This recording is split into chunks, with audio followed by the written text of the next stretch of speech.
është tek libri i parë, libri i dytë i Samuelit,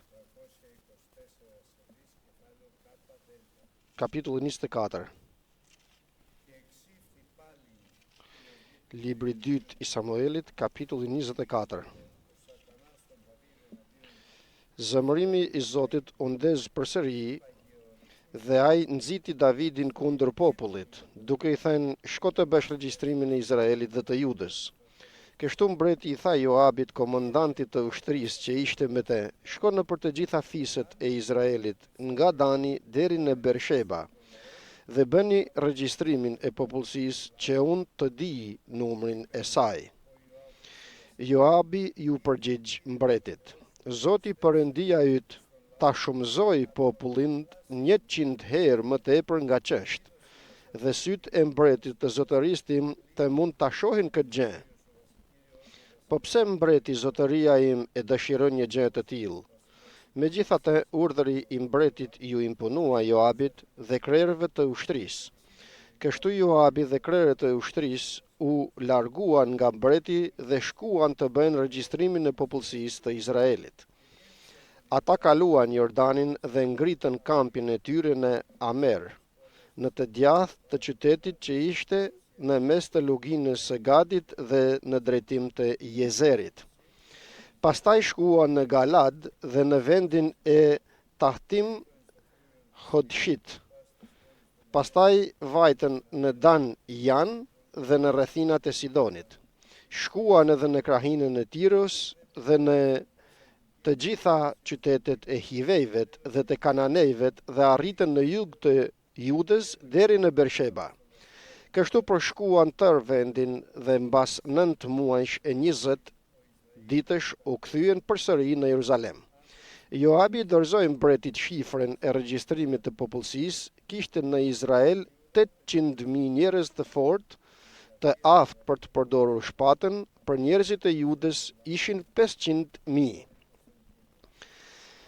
Por mbasi bëri regjistrimin e popullsisë, zemra e Davidit e qortoi shumë rënd atë dhe ai i tha Zotit: "Kam kryer një mëkat shumë të rënd duke vepruar në këtë mënyrë.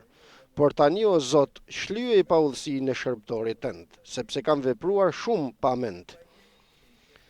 Kur në mëngjes Davidi u ngrit, fjala e Zotit ju drejtua profetit Gad, shikuesit të Davidit, duke thënë: "Shko e i thuaj Davidit, kështu thot Zoti: unë të propozoj 3 gjëra, zgjidh njërin prej tyre dhe unë do ta bëj atë për ty." Kështu Gadi shkoi te Davidi për t'i njoftuar ngjarjen dhe i tha: "A do që të vinë për ty 7 vjet zi buke në vendin tënd, apo 3 vjet aratisje përpara armiqve që të ndjekin, apo 3 ditë murtaj në vendin tënd? Tani mendohu dhe shiko pak se çfarë përgjigje duhet t'i jap atij që më ka dërguar." Davidi i tha Gadit: "Gjendem në një situatë tër ankth. Le të bie në duart e Zotit, sepse dhe mshuria e tij është e madhe, por mos rënça në duart e njerëzve." Kështu Zoti dërgoi mortajen në Izrael nga i mëngjes deri në kohën e caktuar. 70.000 veta të popullit vdiqën nga Dani deri në Bersheba. Ndërsa engjulli e shtrinte dorën mbi Jeruzalem për të shkatërruar, Zoti i erdhi keq për këtë fatkeqësi dhe i tha engjullit që shfaroste popullin: "Mjaft. Tani tërhiqe dorën." Engjulli i Zotit ndodhej afër lemit të Arnahut, Gebuseitit. Kur Davidi pa engjëllin që godiste popullin, i tha Zotit: "Ja, unë kam kryer një mëkat dhe kam vepruar në mënyrë të padrejtë, por këtë dele ç'kan bërë? Prandaj dora jote të drejtohet kundër mejet dhe kundër shtëpisë së atit tim." Atë ditë Gadi erdhi te Davidi dhe i tha: "Shko dhe ndërtoj një altar për Zotin në lemin e Araunahut, Gebuseitit." Kështu Davidi shkoi simbas fjalës të Gadit, ashtu si kishte urdhëruar Zoti. Araunahu shikoi dhe dalloi mbretin dhe shërbëtorët e tij që drejtoheshin nga ai. Atëherë ai doli dhe ushtri para mbretit me thyrtyrë për tokë. Pastaj Araunahu tha: "Pse mbreti zotëria em ka ardhur te shërptori i tij?" Davidi ju përgjigj për të blerë nga ti këtë lem dhe për të ndërtuar mbi të një altar për Zotin me qëllim që mirimi të largohet nga populli.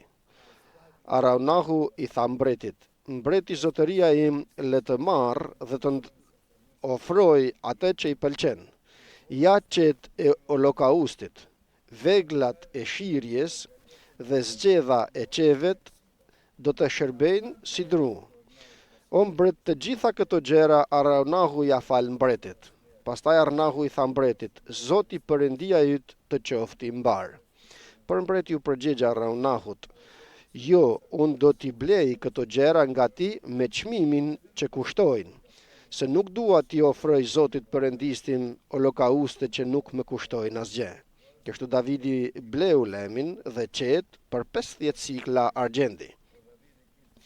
Pastaj Davidi ndërtoi në atë vend një altar për Zotin dhe ofroi holokauste dhe flijime falënderimi. Kështu Zoti mori parasysh lutjen e bërë nga vendi dhe mjerimi u largua nga populli i Izraelit. Amen, fjalës të Zotit. Një çështje e tmerrshme. Djalli e ngriti Davidin, që ishte një burr me zemër sipas zemrës të Perëndisë, që bënte gjithmonë vullnetin e tij, e ngriti të fryhej në zemrën e tij dhe i vuri dëshirën që të urdhërojë që të shkojnë princat e tij për të numëruar dhe për të regjistruar popullin e Izraelit nga veriu deri në jug, nga Dani që është poshtë Siris deri në Bersheba që është sipër Egjiptit. Dhe është diçka këtu se përse Perëndia e nxiti zemrën e Davidit që të bënte këtë regjistrim. Dhe e dini vëllezër dhe motra se është diçka që duhet patjetër ta marrim parasysh. Ashtu sikur se thot shkrimi, çdo gëzim mendojeni vëllezër dhe motra kur të bini në tundime të ndryshme. Pra, kur të vini djalli dhe t'ju drejtoj duke dashur t'ju drejtoj kundër vullnetit të Perëndisë. Dhe përse të ngëzohemi? Duke e ditur se prova e besimit tuaj vepron për durim në ju. Durimi vepron një vepër të përkryer në mënyrë që të jeni të përsosur dhe të pamet përpara Perëndisë. Ja mendoni pra se si thot fjala e Perëndisë. Se kur Perëndia e lejon djallin të drejtoj, të nxis ty apo të nxit disa shërptor të Perëndisë që të bëjnë kundër vullnetit të Zotit, këtë e lejon Perëndia sepse ka një plan të madh në fund. Duke e ditur, por te kush e drejton, e lejon një gjë të tillë, tek ai që i beson, sepse Perëndia e beson Davidin. Nuk e bën për ata që ose tek ata që nuk ju beson, sepse në fund ka një plan të madh Perëndia. Ka një plan bekimi. Për shembull, drejtoi ose nxiti Saulin që me vonë u bë pal, e nxiti djalli që të marr urdhërime nga kryepriftërinjt dhe farisejt dhe ushtar me vete që të shkojë të arrestoj të krishterët në Damask. Ishte i keq ky plan. Ishte shkatërrues për të krishterët e Damaskut. Por Perëndia kishte një plan të bekuar. Dhe e lejon Perëndia këtë tek ata që i beson, së pari se do të pendohen, e dyta se do të bëjnë durim dhe e treta se do të përmbushin planin e Perëndisë. Është e pabesueshme pra se si vepron Perëndia me shërptorët e tij. Dhe kështu, pa e kuptuar Davidi, e nxiti zemrën e tij Perëndia dhe kështu Davidi urdhëroi Joabin dhe princat e ushtrisë të tij që të dalin të regjistrojnë që kjo ndalohen nga fjala Perëndi. Kjo ishte shkelje nga fjala e Zotit. Të shkojnë të regjistrojnë popullin e Izraelit nga veriu deri në jug. E kundërshtoi Joabi, aq sa mundi ta kundërshtoi, dhe thot, përse ta bëj një gjë të tillë? Por Davidi këmbguli kaq shumë pra, kishte vepruar djallin në zemrën e tij, sa që fjala që i tha Joabit, nga që ishte mbret, urdhëroi dhe kështu ishin të detyruar të shkonin princat e tij për të bërë këtë regjistrim. Kështu dolen dhe regjistruan për 9 ditë dhe 20 muaj dhe 20 ditë dolen dhe bën regjistrimin dhe sollën rezultatin e regjistrimit që ishin 800.000 njerëz të Izraelit dhe 500.000 të aftë për luftë të Judës. Por kur sapo sollën shifrën e regjistrimit, pra numrin se sa ishin, atëherë Perëndia e qortoi zemrën e Davidit dhe i tha, ma çfarë bëra, tha në veten e tij. Ma ç'ishte kjo që bëra? Ky është shërptori i Perëndisë. Pendohet. Mbase djalli të ketë pushtet nga Zoti që ta nxit zemrën e tij, por pendohet. Dhe kështu Davidi i tha Zotit, o Zot Perëndi, më katova përpara tejet me regjistrimin që bëra, tani të lutem hiqe këtë mëkat sepse u bëra i pamend. Më fal o Zot dhe më mëshiro për mëkatin që bëra. Ky është shërptori i Zotit, ku e kupton se ka bërë diçka që nuk i pëlqen Zotit dhe kështu pendohet.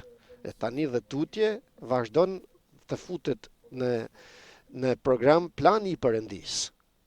I mrekullueshëm plani i Perëndisë. Falenderojmë Zotin për fjalën e tij.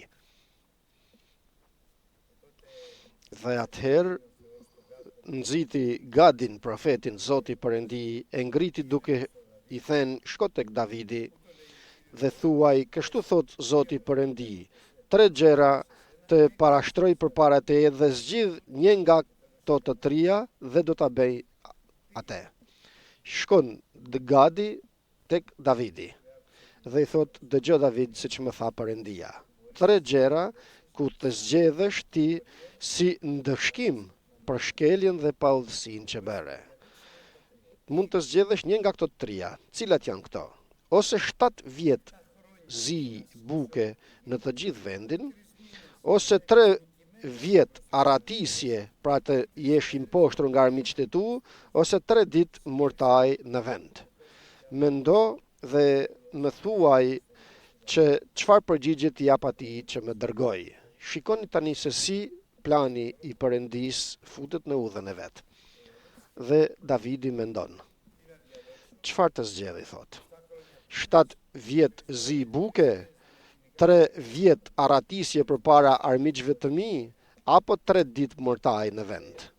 Dhe thot, atë që është gjë e madhe, duke thënë, unë ngushtova, jam ngusht nga të gjitha anët. Nuk kam nga të shkoj. Dhe kështu mendoi thellë dhe Perëndia i ndriçoi mendjen e tij, sepse njeriu ka frymë, por frymëzimi i të plotfuqishmit e ndriçon njeriu. Çfarëdo që të bëhet në zemrën e Davidit, qoftë nga djalli, apo qoftë në çfarëdo që merr në zemrën e vet Davidi, të gjitha i lejon Perëndia. Përse? Sepse është shërptori i Perëndisë. Është shërptor sipas zemrës të Perëndisë. Dhe bën gjithmonë vullnetin e tij.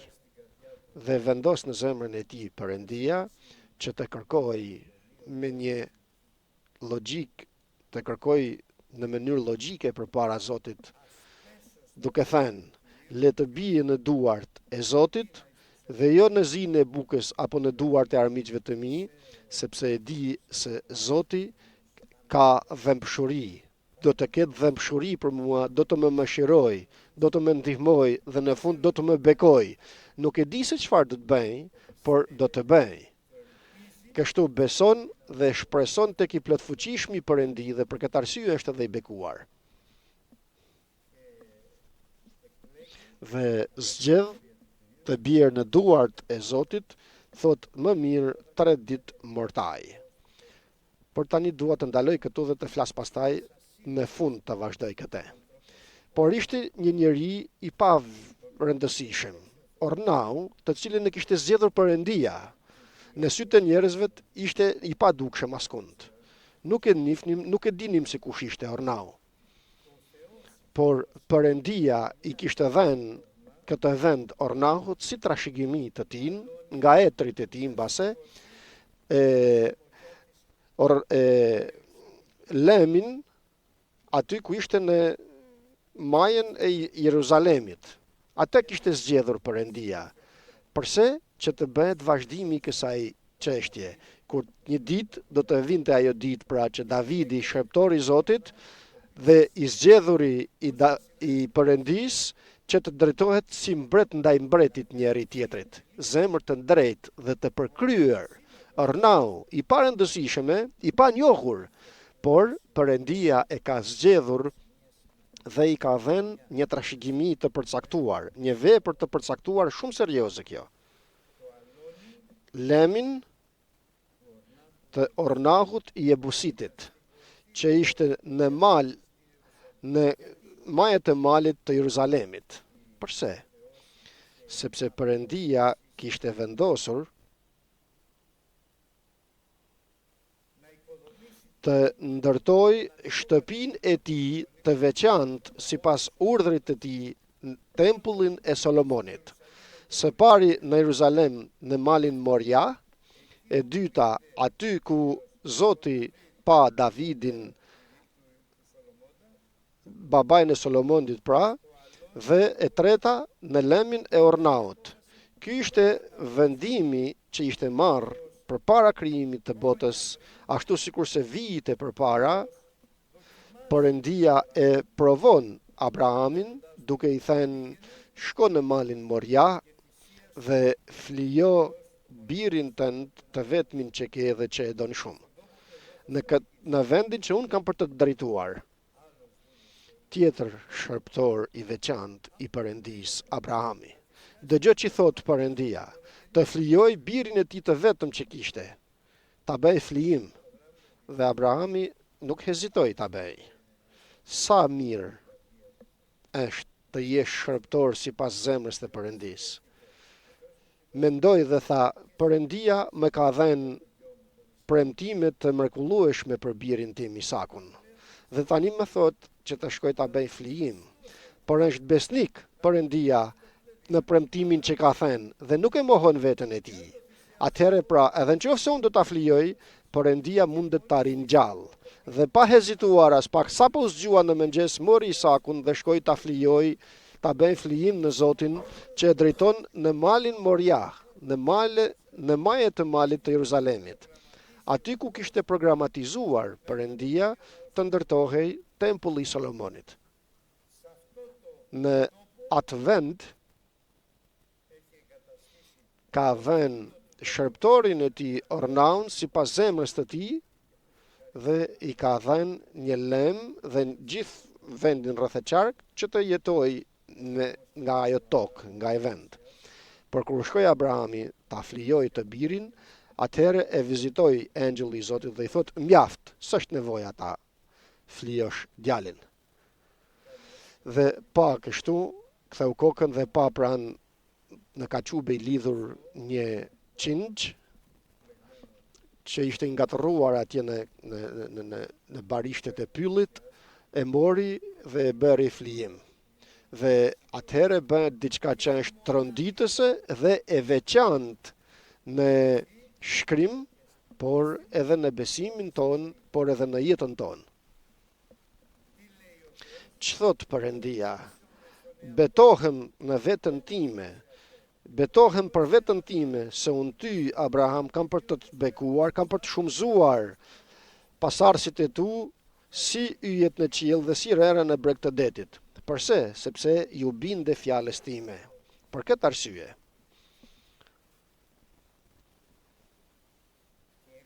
Dhe që atëherë ky premtim me betim ekziston për të gjithë që kanë marrë vendim të ruajnë dhe të zbatojnë fjalën e Perëndisë plotësisht në të gjitha dhe gjithmonë. E përsëris, të zbatojnë fjalën e Perëndisë në çdo pikë dhe gjithmonë. Atëherë pra Davidi, burr me një zemër sipas zemrës të Zotit, e pranoi 3 ditë mortaj. Ornau nuk ka kuptuar asgjë se ç'bëhej, që ishte në lemin e tij, por Perëndia i ka programatizuar të gjitha. I ka programatizuar përpara krijimit të botës që nga fillimi. E kuptove, të ka paranjohur Perëndia nëpërmjet Jezu Krishtit përpara krijimit të botës për një vepër që nuk e din, por është vepër e lavdishme, e bekuar, që ka për të drejtuar me premtim të Perëndisë për në mbretërinë e qiejvet. Aleluja. Amen. Me betim, duke u betuar për veten e tij. Dhe kështu engjëlli që godiste popullin arriti në Jeruzalem. Dhe aty thot fjala e Perëndisë se Perëndia i erdhi keq dhe Davidi qëndroi në praninë e Perëndisë dhe thot: Zot, ma çfarë kanë këto dele? Unë jam fajtori, pra kjo e keqe të bjerë mbi mua dhe mbi shtëpinë time. Do më thënë, e vën veten e tij me të vërtet në pozicionin e të ndëshkuarit. Por Perëndia ka planin që është për të zhvilluar ky plan. Si t'ua them? Perëndia ka në veprim planin e tij në jetën tënde. Ki kujdes, ruaje zemrën tënde, sepse nga ajo bëhet gjithçka që vjen në jetën tënde. Pra në zhvillim është programi i Perëndisë në jetën tënde.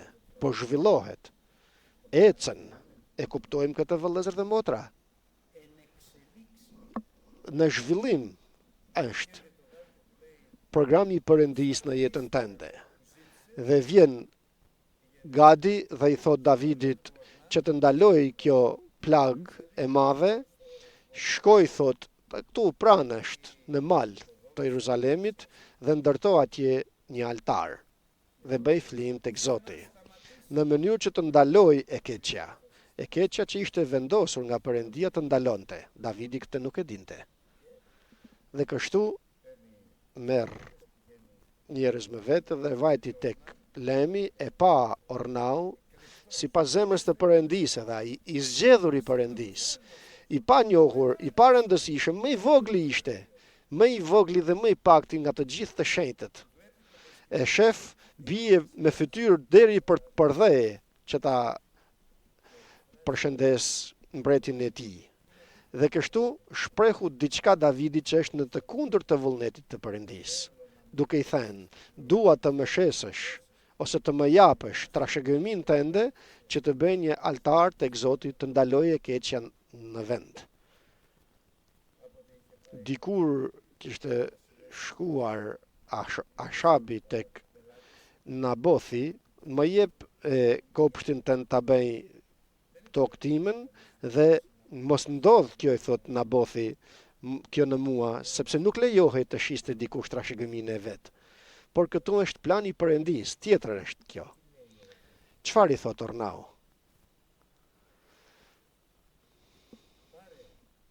Merr, i thot, qet për të bërë holokaustin, veglat e shirjes dhe të punimit dhe zgjedhen për dru, dhe të gjitha ja dha Ornau si mbret ndaj një mbreti. E dini se kush është mbreti i mbretërve për ne? Është Jezu Krishti. Dhe e dini se kush jemi ne, mbretër dhe priftër të shumë të lartit. Kur t'i afrohemi Krishtit, i afrohemi si mbretër, do më thënë i ofrojmë gjithçka. jetën tonë, shpirtin tonë, pasuritë tona, të gjitha të tijat janë. Nuk kemi asgjë tonën ne. Dhe mbreti thot, mos ndodh kjo, do t'i blej me çmimin që ka dhe i dha 50 sikla argjendi. Dhe më kujtohet, kur ishte për të blerë këtë truall këtu,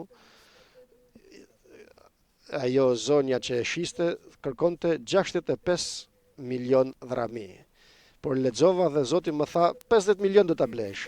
Ma 65 kërkon, 50 milion do ta blesh. Dhe këtu ndalova, heshta.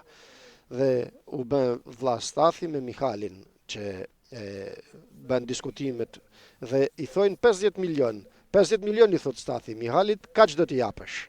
Dhe vazhduan nga 65 ra në 60, nga 60 në 55 milion, por cili ishte shkaku? Kjo gjë kaloi disa muaj dhe kështu mblodhen lekët. Po mos më kishte thënë Zoti 50 dhe nuk e thoja, nuk mund ta blinim. Ku t'i gjenim? Jo 65.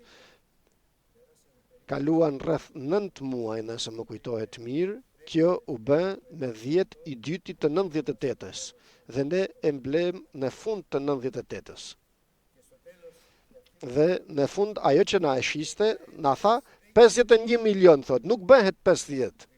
Dhe shkova tek Zoti dhe i thash, o Zot, nuk kam kaq besim të këmgulli, 1 milion drami do t'i vejon. Dhe shkojmë tek noteri për të bërë aktin me 51 milion të rënë në dakord. Nga 65 ishin mbledhur lekët. Për 9 apo 10 muaj u mblodhen lekt. Lekt i kishte Kirjanaqi, i cili tani është tek Zoti. Dhe aty ku shkuem të firmosëm, thot Skardi që ishte arkitekt dhe inxhinier, thot keni bërë diçka të paligjshme. Kush do ta paguaj atë të paligjshmen? Dhe thot ajo zonja që shiste. Sa bën? 500 milion. E mirë thot.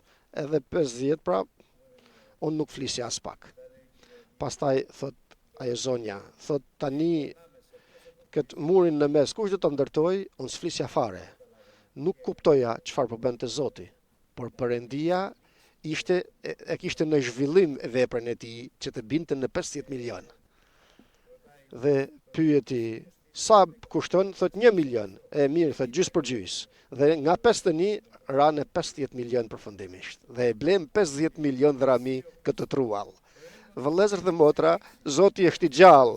Vepra Perëndisë është në zhvillim e sipër.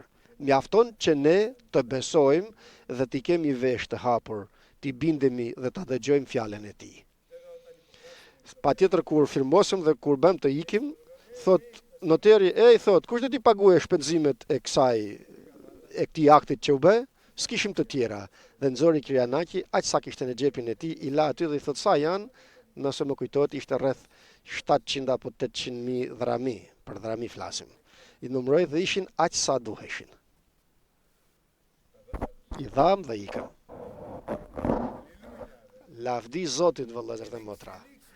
Vepra Perëndisë është në zhvillim e sipër.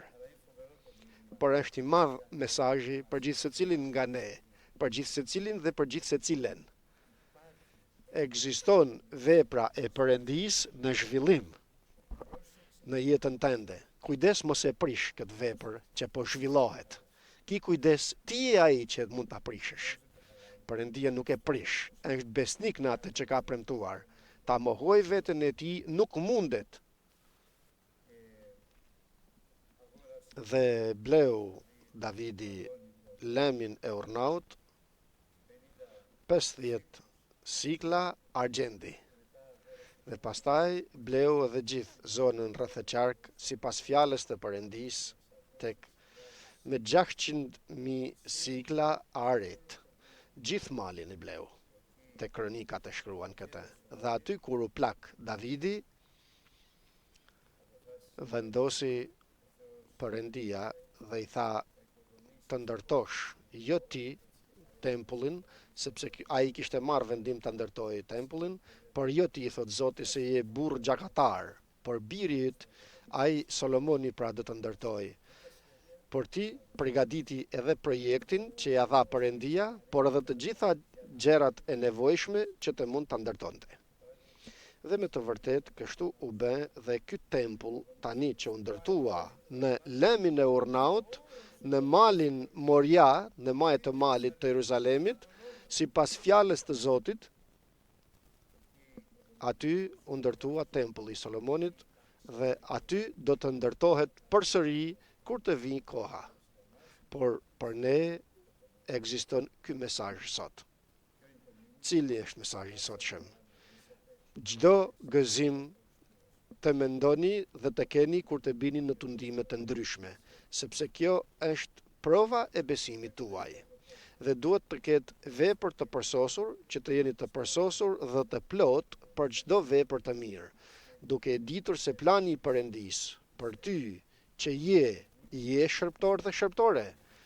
Plani i Perëndis për ty është në zhvillim e sipër. Mos shif dështimet, mos shif gabimet e tua, mos shif tundimet, mos shif se nuk ja del dot, se do t'ja dal Perëndia për ty. Aleluja.